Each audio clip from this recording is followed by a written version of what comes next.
Have you ever looked at your bank account at the end of the month and just thought, man, I'm running faster, I'm working harder, but somehow I'm getting absolutely nowhere financially? Yeah, it's frustrating.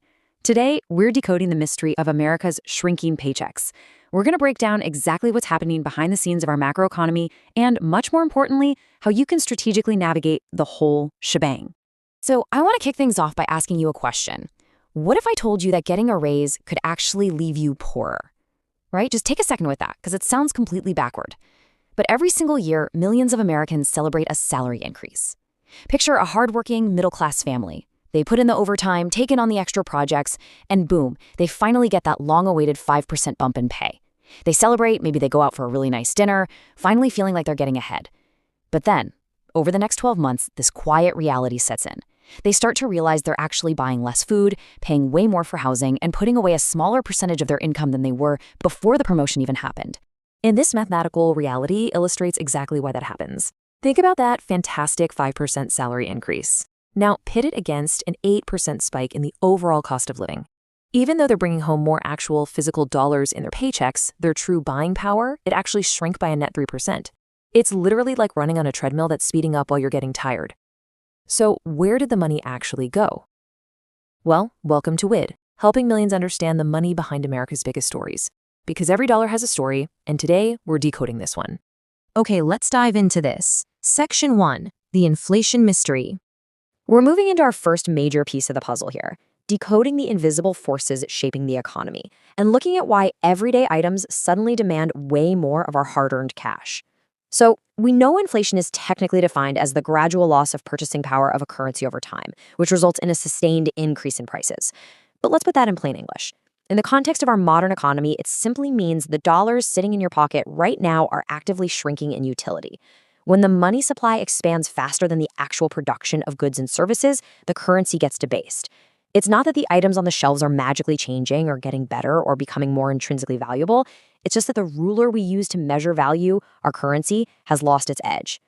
There's this saying going around right now that perfectly captures this. It goes, inflation has turned the phrase, I'll just grab a few things, into an expensive experiment. It's funny, but wow, it's painfully true, isn't it? The severe sticker shock happening at the grocery store checkout line is very real. It's being driven by a mix of complex supply chain pressures, rising labor costs, and corporate pricing strategies. Honestly, sometimes it feels like the grocery cart gets lighter, hello, shrinkflation, while the receipt gets infinitely heavier. Look, your feelings on this are entirely valid. It is absolutely not just in your head. It's a measurable, shared economic experience happening across the country right now. Moving right along to Section 2, the hidden inflation tax.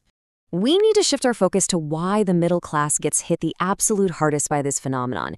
Because inflation doesn't just act as a rising price tag. No, it acts as a silent, invisible tax on your daily life.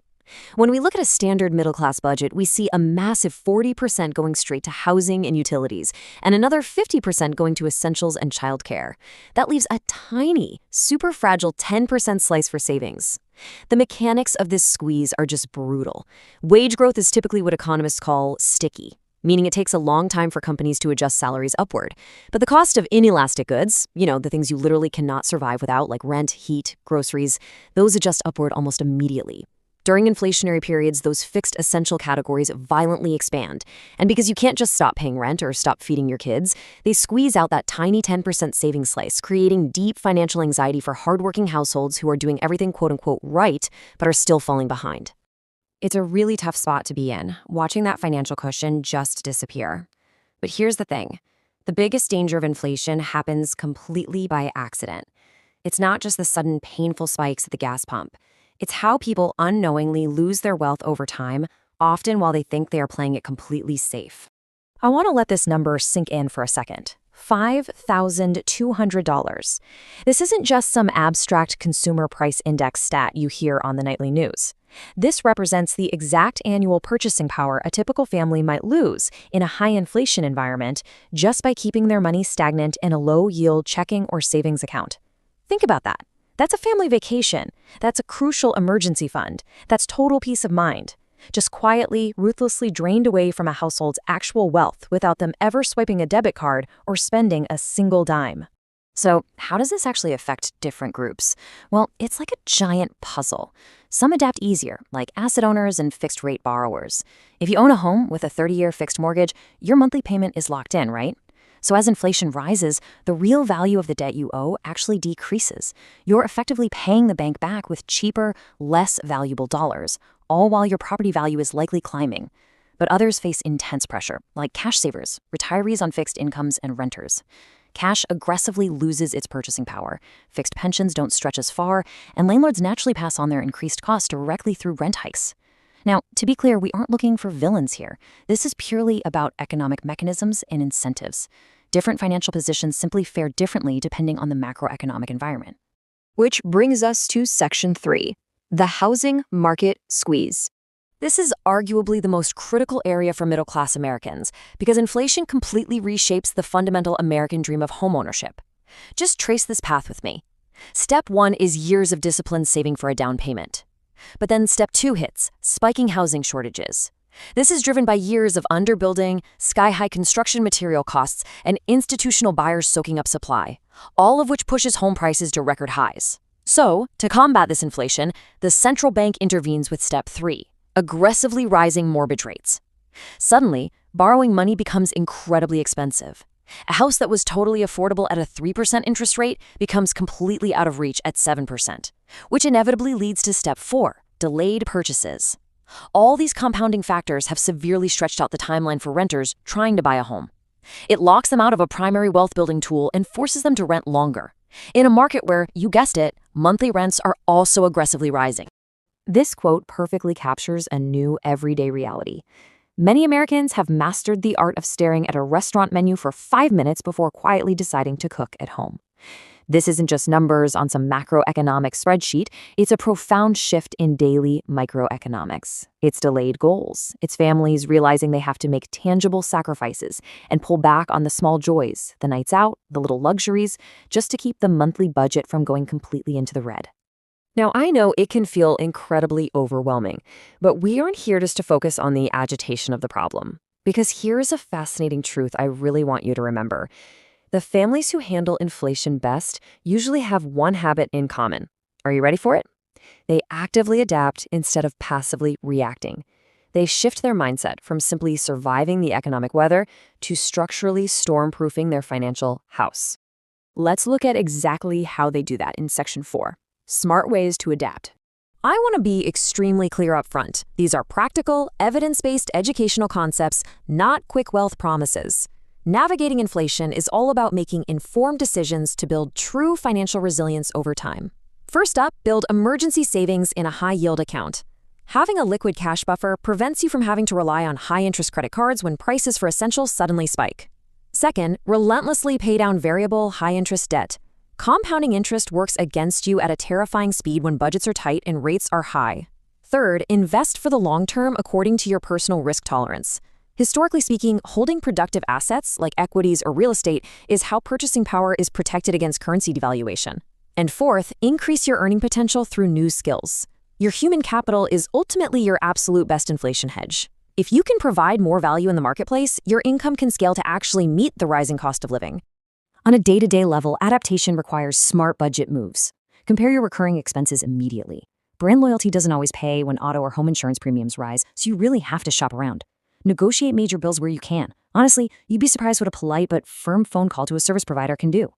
Do deep monthly budget reviews so you actually see where the structural leaks are happening, and always plan for uncertainty. These are the highly practical, everyday defensive tactics that both ordinary households and successful business owners use to vigorously protect their margins and manage costs efficiently. All right, moving into Section 5, 3 possible futures. Now that we know how to adapt on a personal level, let's zoom out a bit to mentally prepare for what the broader economy might do next. Looking ahead, we can map out 3 distinct scenarios. In an optimistic scenario, we see a rapid disinflationary trend. Supply chains fully normalize, inflation cools back down to that target 2% rate, and our purchasing power finally stabilizes. In a neutral environment, we experience sticky inflation. It remains elevated but stable, not spiking but not dropping either. This requires us to be highly diligent with those budget reviews we just talked about. And finally, in a pessimistic scenario, we face persistent high inflation, perhaps even stagflation, where economic growth stalls, but prices just keep climbing, making aggressive adaptation absolutely essential to survival. Look, we don't know exactly which macroeconomic future will play out, but impartial, long-term thinking and structured financial planning always beat panic, regardless of which scenario actually becomes our reality. Let's wrap this up. Section 6. Key takeaways. We've covered a tremendous amount of ground today decoding this invisible force. So the crucial point is, let's summarize the vital lessons.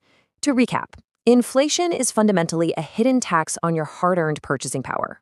Fixed expenses, like housing, utilities, and groceries, are entirely inelastic, which is exactly why they squeeze middle-class budgets the absolute hardest during these cycles. But remember, smart adaptation requires proactive, long-term planning, not panicked, reactive decisions. Understanding economics isn't just some academic exercise reserved for Wall Street.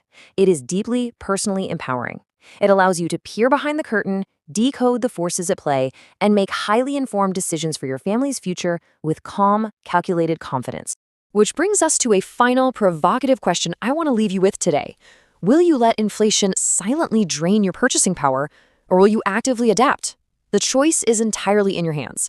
And now you have the foundational understanding to start building that long-term plan. Remember, every dollar has a story, and now you know this one. See you in the next Decode. WID, Wealth in Depth. Every dollar has a story.